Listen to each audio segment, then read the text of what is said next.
naman sabay sanan dinay sa Lemery, Batangas. Aring nga haw ay kasal ng akin nga hong pinsang si Renjo at ni Ma'am Jelaine ay shout out to sa inyo. Ay di magandang araw mga kangipin. Kumusta nagaho kayo? Kainaman ko pa ay talagang pagkahumamaysan ay miski yan ay kalayuan ay talaga naman nga hong ating pupuntahan ay talagang ilang kawayanan haw, ilang lagnas ang aming dinaanan para nga haw marating aring bahay ni Ma'am Jelaine. Ay diniho pala kami na maysanan sa Barangay Kahilan, Lemery, Batangas. Kau ay talagang medyo dulo na ho aray at naratnan ko na nga ho din ang aking mga ibang tiyahay na talaga naman nga hong bisay at akin naman nga ho mga pinsan at mga tiyuhin din ay talagang busy na rin nga ho sa pagkakastar ng baboy at aray nga hong kapimbarakaw at suman kupaw ay hindi ho aray mawawala sa tulungan ay mawala na ang kutsilyo huwag lang ang kaping barakaw kay naman ay toon lilinisan nga ho ng maigi aray nang wala naman nga hong matirang balahibaw dini nga ho sa karne at aray nga ho't nagsigana ng tulyasing napakaramay may marami din hong lawaw at talaga naman nga hong 10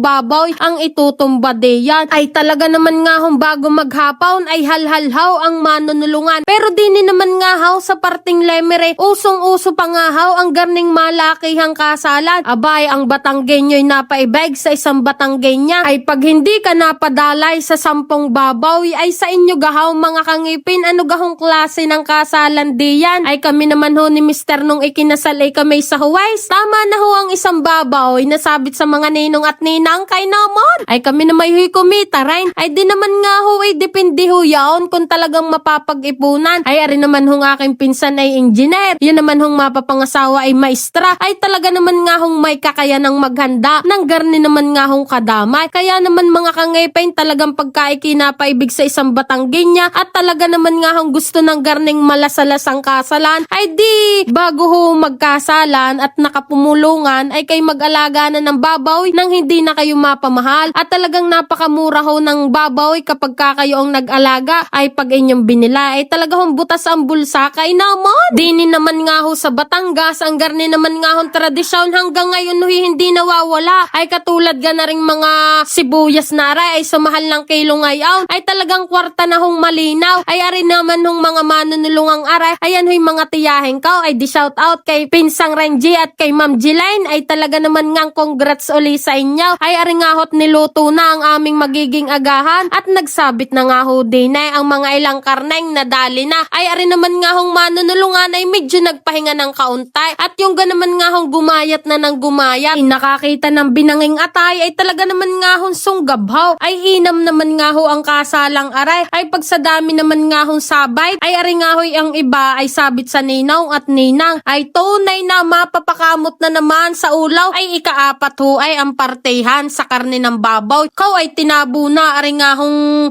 aming uulamay niyan ho'y malinis sa hindi ho yang galing banyaw kay naman ay deri na nga haut kumain na ang mga walang ginagawa at syempre naman nga haw umuna na ang iba ay kayo'y kumain na rin diyan mga kangipin ay pagkakasarap naman nga haw ng padaling adobong aray ay kagulo na haw ang manunulungan at talaga naman nga hong kami pasal na ay si Porman talaga naman nga hong pandali din ay ari naman nga hong tulungang aray ay may parto pa mga kangipin ay aabangan ninyo ang kasunod ho na rin ha at talaga naman nga hong masisinsaya ninyo kung ano baga naman nga hong mga nilalaman ng isasabay sa ninong at ninang kumbaga ho'y dulo ay deri na nga ho't naggayatan na at kinabukasan ho ay para maalwa na ang mga cater at yan ho ay basta na lang ilalagay sa styro kapag ka nga ho naluto ay sa inyo gaho ay kumusta ang kasalan garni-garin ho ay inyo naman hong i-share kayo'y mag-comment na rin ho follow nyo naman Juicy Fruit Vlog ay di hanggang dini na lang ho ulay bye bye God bless sa ating lahat kay naman.